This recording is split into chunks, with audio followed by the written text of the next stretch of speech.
ఓ రహస్య అంతరిక్ష వస్తువు భూమి వైపు దూసుకొస్తోంది. దాని వెడల్పు 10 నుంచి 20 కిలోమీటర్లు కాగా వేగం సెకండ్కు 60 కిలోమీటర్లు. అది మామూలు అంతరిక్ష వస్తువు అయితే పెద్దగా ఆలోచించేవారు కాదేమో. మహా అయితే అక్కడ ఏదో ఒక చోట ఢీ కొట్టవచ్చు, లేదా భూమి చేరుకునే క్రమంలో ఆకాశంలోనే మండిపోవచ్చు.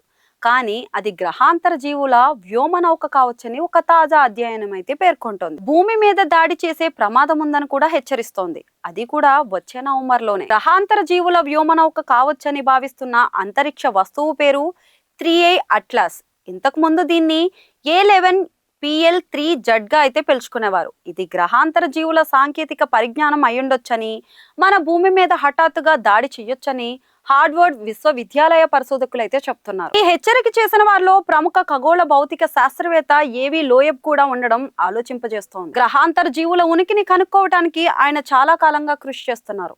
ఇతర నక్షత్ర మండలం నుంచి 2017లో దూసుకొచ్చిన ఓవుము వామువా అనే అంతరిక్ష వస్తువు గ్రహాంతర జీవుల నాగరికతను సృష్టించిన కృత్రిమ పరికరం కావచ్చనే అనుమానం అయితే వ్యక్తం చేసింది ఆయనే. మరి ఒకవేళ 3I అట్లాస్ తెలివైన గ్రహాంతర నౌక అయినట్లయితే అది మనకు తెలియకుండానే భూమిని లక్ష్యంగా చేసుకోవచ్చని గుర్తించారు. దాని కక్షను బట్టి ఈ అంచనాకైతే వచ్చారు. ఇది నవంబర్ చివర్లో సూర్యుడికి దగ్గరగా రావచ్చని భావిస్తున్నారు. సూర్యుడికి ఎంత దగ్గరగా వస్తే అంత ఎక్కువగా మనకు కనిపించే అవకాశం తగ్గుతుంది. అంటే అది రహస్యంగా అతివేగంగా దాడి చేసే అవకాశం ఉందన్నమాట. ఇక చిలీలోని రియో హార్డాడో వద్ద నెలకొల్పిన asteroid terrestrial impact last alert system survey telescope దీన్ని తొలిసారిగా అయితే గుర్తించింది.